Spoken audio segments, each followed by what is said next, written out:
Welcome back, y'all. This is video 3. This is my meal prep video. Today is Tuesday, January 28th, and tomorrow is surgery day. So I just wanted to show y'all some of the meals that I'm going to be making and eating for myself for the next couple of days. That's easy for my kids to just pop in the microwave and get ready for me. I will be doing a lot of other things such as cleaning the bathroom, doing laundry, all the necessary stuff for the night before that you have to do before surgery. But I'll show you that in another video. This one is just meal prep. So let's get into it.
All right, y'all, that was my electrolyte drink. And once I'm ready to drink it, just give it a good shake.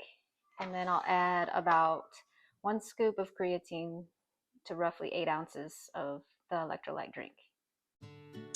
All right, y'all, this is everything I made. I've got breakfast here. The kids just have to take the bagel out and pop it in the toaster. I've got tuna salad as a snack. The berries go with the breakfast. I've got some wild-caught salmon with some potatoes and tabbouleh. The tabbouleh won't be warmed up. And then I've got some ground turkey with the Japanese sweet potato broccoli that I'll eat with some kimchi. I've got my chia seed pudding with a little granola, protein bars, another variety breakfast. This one comes with protein pancakes that are in the freezer. I just left a note for the kids. I've got my electrolyte drink, some Ensure Clear, and I've got some protein smoothies that I'll be making as well, but those ones I don't prep. And that is about it for the next couple of days. That took about 2 hours, but I was also cleaning in between, so it took a little bit longer. Anywho, bye y'all.